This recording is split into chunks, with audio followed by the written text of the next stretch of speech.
But mama, the tomato sauce is perfect.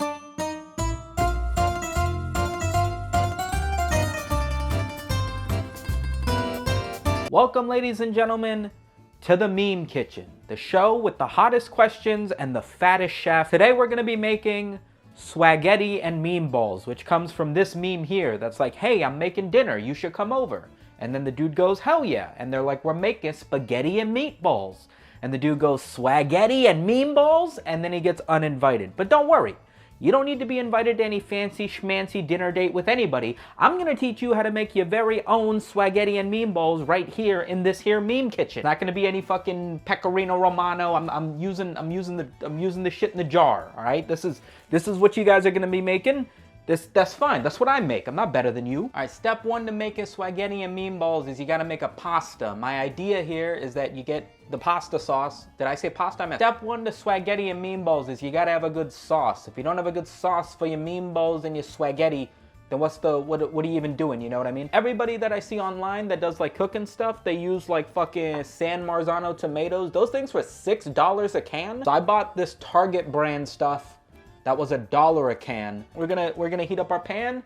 We're gonna go in with a little bit of extra virgin olive oil. And you wanna use a lot of this stuff because the extra virgin olive oil, it's not just like you're not just trying to fry something, it's actually part of the dish is to have a lot of olive oil in your tomato sauce. So don't fill up the bottom of the pan. That's totally normal. While that oil's heating up, I'm just gonna chop up some garlic. You need that for the sauce. It makes it garlicky. You've seen everybody do this. Just smash the garlic with your knife. You can also smash it using anything other than a knife if you're kind of scared of using knives like I am. But luckily this knife is the dullest knife known to man. So you don't need to worry about cutting yourself or anything with these. And then just give them, you want to get these minced. You could use a garlic press, but honestly, like, it's so hard to clean a garlic press that I never take the time. Every time I have to clean a garlic press, it makes me want to press my head into a fucking car door. Next thing we gotta do is we gotta open up our fucking tomato sauce, our crushed tomatoes and our tomato paste. That really shouldn't be a step because it takes like 10 seconds for normal people, but it takes me like an hour and a half. So this is step two. Probably because I got this shitty jar, like I don't even know if this, I've never used this thing before. Okay, wait, it's working. I managed to get the angle right. You see why this is a step? You see why this isn't just something that I'm glossing over?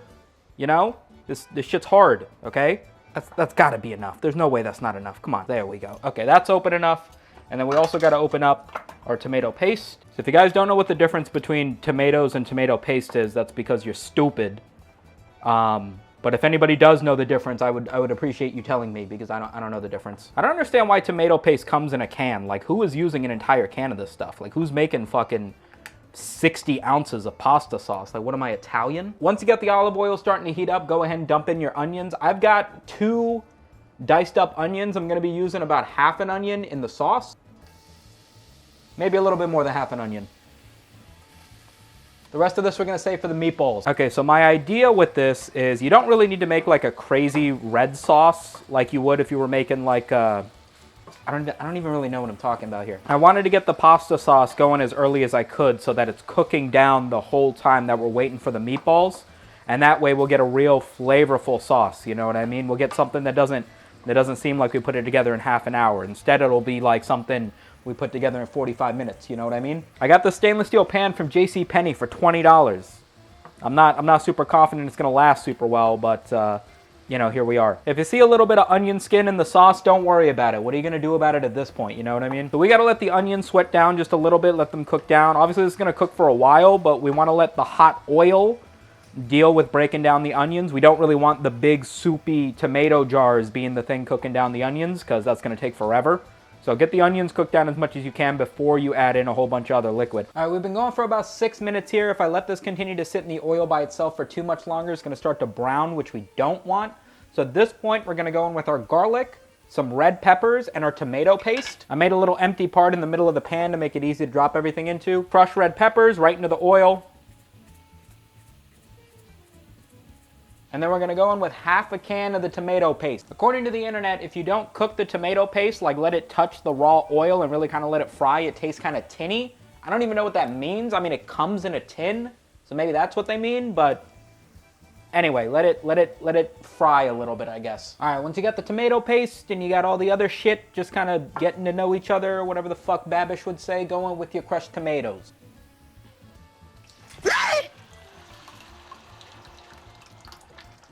All right, so that's our sauce pretty much done. We're still gonna throw in the meatballs in here once we get a chance, but for the most part, once you got all that cooked off, you're really just gonna let this sit. Let the water and the tomatoes start to you know, evaporate a little bit. Get this as cooked down as you can, because that's what's going to really make it nice and intense. That's how you get a good sauce. You see now, that thing is fucking Italian. I don't have any fresh parsley because I accidentally bought cilantro, so we're going to use some dried parsley. I think you're technically supposed to go in with this stuff last. Like, you're not supposed to use dried spices at the beginning of cooking. You're supposed to add them at the end of cooking, but this tomato sauce doesn't look like it's got any greens in it, and I don't want my mom thinking I'm not eating my greens. So we're going in with a bunch of parsley.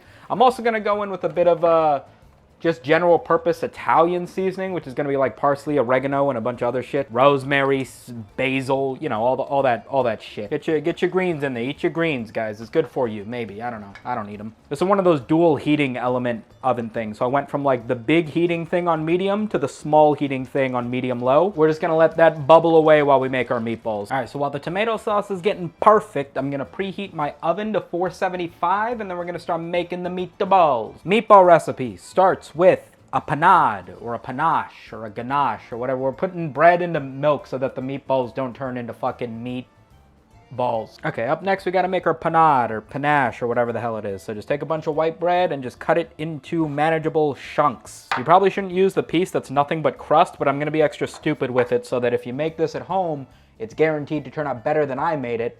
And then you'll think I'm a good cook. All right, once you got that in, we're gonna add about a cup of milk. I'm just adding enough to like make it look gloopy. Go in with the bread and milk, and you're not trying to leave cubes of bread. That's the opposite of what you want. You're trying to turn this into one homogeneous, bready, milky mixture. Like break everything up, just turn it into a giant slurry. That's what we're aiming for. Shabamskis. I probably went a little bit heavier on the milk than I should have, but again, I don't know what the fuck I'm doing. So just, you know, adjust this to make it look better at home.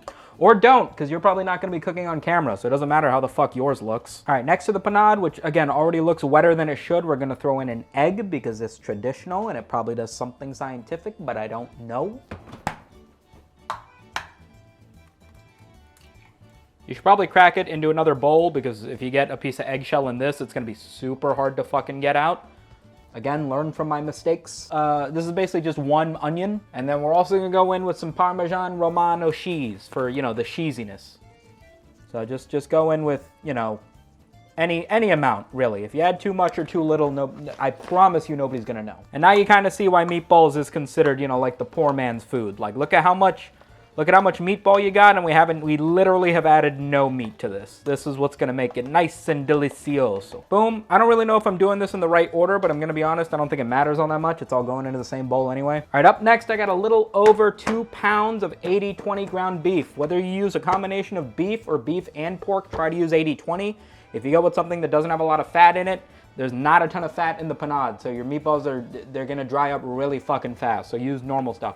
You should probably only use about 1.5 pounds, 2 pounds. This is damn near 2.5 pounds of meat, but that's, I mean, it's, you know, I didn't pick it. Now we're gonna hit it with the big massages. Hey, get my shoulders, you know? Mix it all together.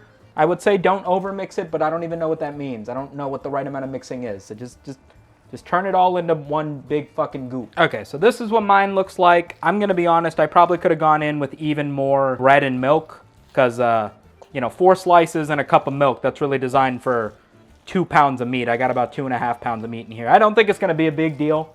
You know, the whole point of the bread and the milk is to keep it from drying out. So, I mean, if it does end up a little bit dry, I'm the one who's fucking eating it, so who gives a shit? All right, time to make some motherfucking meatballs. Now, if you're smart, you would have an idea of how many meatballs are gonna fit here.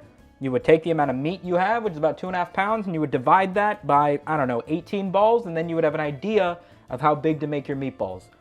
I'm not doing any of that shit, so let's hope it works out. Grab some meat, make some balls. Is that why they call them meatballs? Because they're balls of meat? My nickname in high school was Meatball Sumito. Everybody called me that.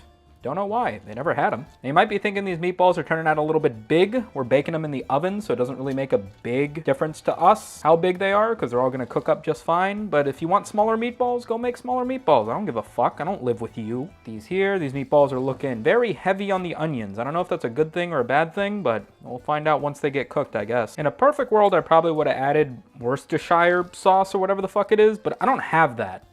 I think I could have gotten away with using soy sauce instead, which I do have, but I'm already this deep into the balls, so, you know, I don't know what you want from me. Got them all out. Look at that. We made 1, 2, 3, 4, 12 meatballs. That's a number of meatballs. So here's my concern with this cooking show, right, is I want to bring meme-y foods to the internet. You know, I feel like food that is exclusively from memes on the internet, I don't think that's a market that's been tapped into by all the home cooks, all the Brian Langerstroms and the Joshua Wisemans and the Adam Ragusias and the Babishes. I feel like, you know, if something's trending from a movie, yeah, they'll go ahead and make the fucking noodles from Parasite or whatever. But has anybody made shrimp fried rice? Swaghetti and Memeballs? Beef stroganoff? You know what I mean? If you guys have examples of meme food for me to make, please recommend it. Or if you have examples of meme food that they're like selling, like, you know, those Lay's onion flavored Funyun chips, or any of that stuff, we got a whole kitchen that I gotta write off as a tax expense, you know, go ahead and recommend them. I'll be happy to try it. But my issue is I feel like I don't really fit into a good YouTube cook persona. You know what I mean? I feel like when you watch somebody cook on YouTube, you're watching them for one of two reasons. One, you're watching them because they're like a very good chef or cook, and they can teach you something. You know, think your Babishes or your Brian Langerstroms, your fucking, you know, even fucking, fucking Julian from Julian. I feel like you watch those guys because they know how to cook. Or you're watching like Twitch streamers and YouTubers who don't know how to cook, and then it's fun to watch them completely mess up the recipes. And I feel like I don't fall into either one of those camps. When I was in high school, I didn't think I'd be able to afford to go to college, so I started looking at culinary schools. I took a culinary class my senior year in high school, really enjoyed it. Applied to the Culinary Institute of America in Johnson & Wales, couldn't get any scholarships, so just ended up going to community college. But I was thinking about becoming, you know, some sort of a cook, because it seemed like a lot of fun to learn how to be able to cook stuff. So I'm a little bit too adept at being able to cook for it to be funny to watch me mess up, because I'm probably not going to mess up in a way that's funny to watch. But at the same time, I don't feel like I'm a good enough cook to be able to like teach you guys anything. Like, nobody's learning from watching me fuck up spaghetti and meatballs, you know what I mean? All right, so our oven just popped at 475, so I'm going to go ahead and go in with our meatballs. I'm also going to turn on my oven light, so be real careful. Real hot. Go in with the meatballs.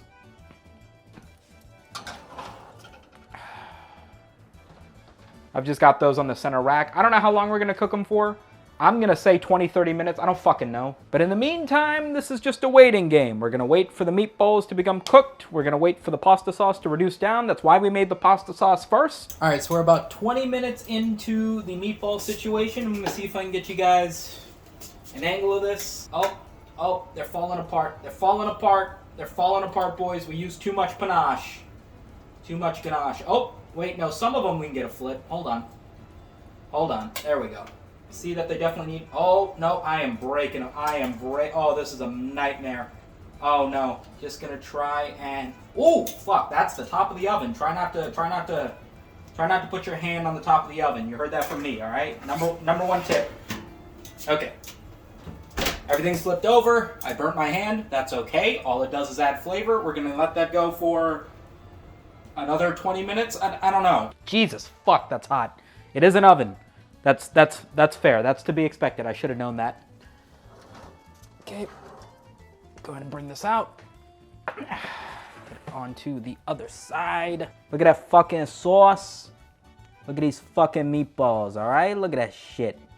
That looks great. Al dente. That's not what that means. All right, so next step is to try and fit all these meatballs into this pan, which, again, I did not remember was a step. Definitely having some problems. That's all right. Be gentle, you know? You got to be gentle with them. They're meatballs. They're not, you know, they're not children. You can't just throw them against a wall and think they're going to be fine. That's not how it works. So the point of this is to try and get as much of this meatball cooking liquid, you know, all the fat that's coming off the beef.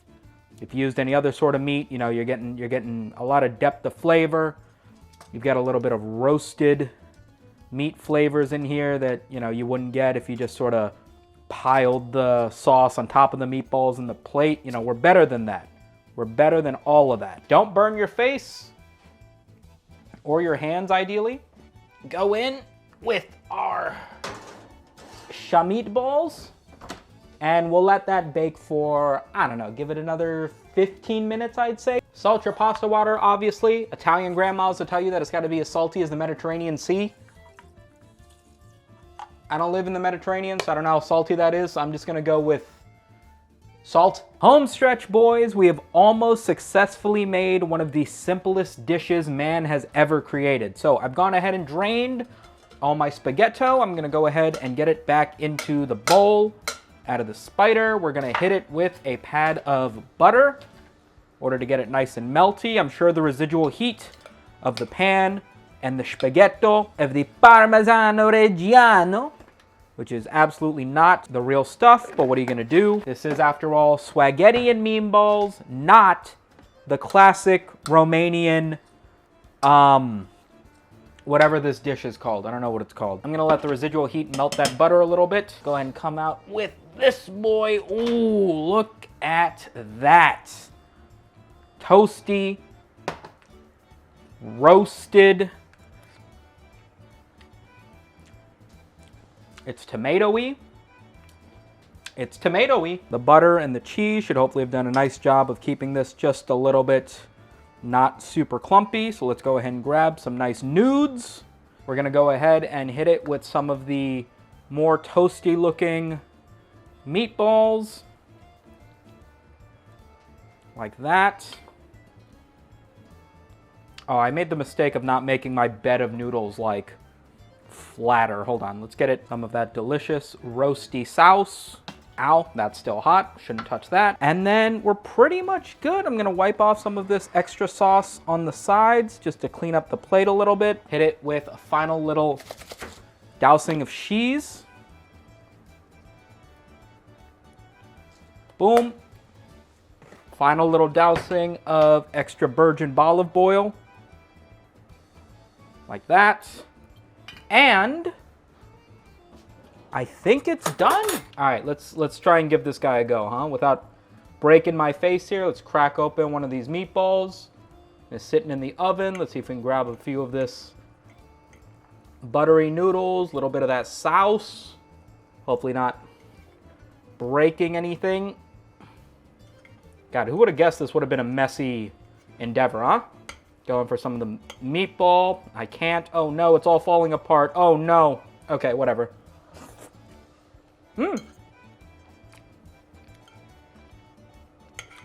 I think that's pretty good. The sauce is definitely more tomatoey than I've made in the past, so I think cooking it for an hour did something. Yeah, I don't hate it.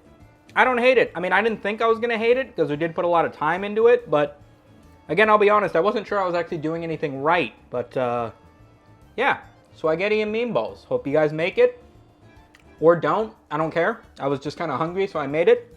If you guys have ideas for other episodes of Meme Kitchen, it doesn't need to be cooked food, it could just be funny stuff you see at the store. Let me know in the comments. Again, we're definitely gonna do shrimp fried rice, definitely gonna do beef stroganoff. Steamed hams was an idea Senzawa had on Patreon or on Discord, whatever. If you guys got other ideas, let me know, huh? Enjoy the food. Shmisu.